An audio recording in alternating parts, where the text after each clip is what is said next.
Hello friends, welcome to வனி சமையலறை. இன்றைக்கி வந்து நான் பொட்டேட்டோ ஃப்ரை ஒன்று சொல்லி கொடுக்க போகிறேன். அதுக்கு தேவையான பொருளுக்கு என்னென்னா, பொட்டேட்டோ ஒரு 6 எடுத்திருக்கேன், சின்ன வெங்காயம் ஒரு 10, சோம்பு 1 ஸ்பூனு, இது வந்து வரமிளகாத்தூள், எண்ணெய், இது வந்து செட்டிநாடு கரம் மசாலா, இது வந்து நான் வீட்டிலே நானே ரெடி பண்ணி வச்சுருக்கிறது, சால்ட்டு, ஒரு 7-8 பல் பூண்டு, கருவேப்பிலை. முக்கியமாக இது தேவையானது கருவேப்பிலை. இப்போ நம்ம கருவேப்பிலையும் பூண்டு சோம்பு சின்ன வெங்காயம் சேர்த்து நம்ம அரைச்சிக்க போகிறோம். அதுக்கப்புறம் எப்படி பண்ணுறதுன்னு பார்க்கலாம்.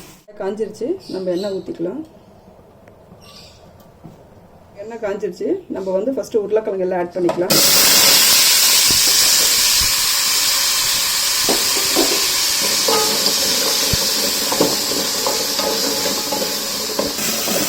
ஒரு 2 நிமிஷம் நல்லா வதங்கினதுக்கப்புறம் நம்ம அரைச்சி வச்சுருக்க இந்த சின்ன வெங்காயம் கருவேப்பிலை பூண்டு சோம்போட பேஸ்ட் இதில் நம்ம போட்டுக்கலாம்.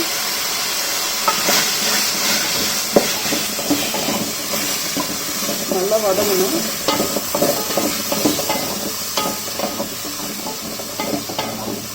இதில் வந்து நம்ம பெரிய வெங்காயமோ எதுவுமே நம்ம ஆட் பண்ணலை. இஞ்சி பூண்டு பேஸ்ட் எல்லாம் எந்த மசாலாஸும் இதில் ஆட் பண்ணல. ரொம்ப சிம்பிளான ஒரு இது, ஆனால் ரொம்ப டேஸ்ட்டாக இருக்கும்.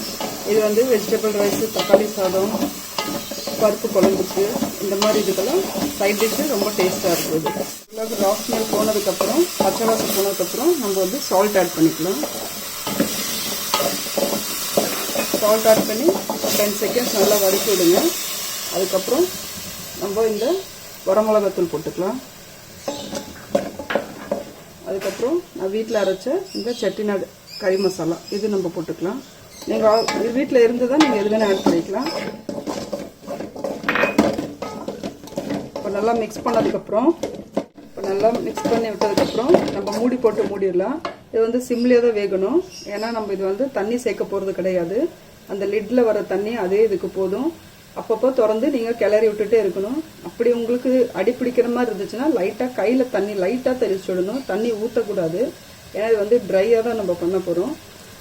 எப்படி லாஸ்ட்டில் எப்படி வருதுன்னு பார்ப்போம். ஃப்ரெண்ட்ஸ், இப்போ நம்ம பொட்டேட்டோ ஃப்ரை ரெடி ஆகிடுச்சு. கொஞ்சமாக கொத்தமல்லி தழை மேலே தூவி விட்டுருக்கேன். இப்போ நம்ம ஒரு மிக்ஸ் பண்ணிவிட்டு நம்ம சர்வ் பண்ணிடலாம். ஃப்ரெண்ட்ஸ், இப்போ நம்ம பொட்டேட்டோ ஃப்ரை ரெடி ஆகிடுச்சு. இது கண்டிப்பாக நீங்கள் ட்ரை பண்ணுங்கள். உங்கள் எல்லாருக்கும் ரொம்ப ரொம்ப பிடிக்கும். ரொம்ப ஈஸியான ரெசிபி தான். ஜஸ்ட்டு 5 to 10 மினிட்ஸ்க்குள்ளே இது வந்து முடிஞ்சிடும். ட்ரை பண்ணி நீங்கள் டேஸ்ட் பண்ணிவிட்டு எனக்கு கமெண்ட் பண்ணுங்கள், லைக் பண்ணுங்கள், share and subscribe. Thank you friends.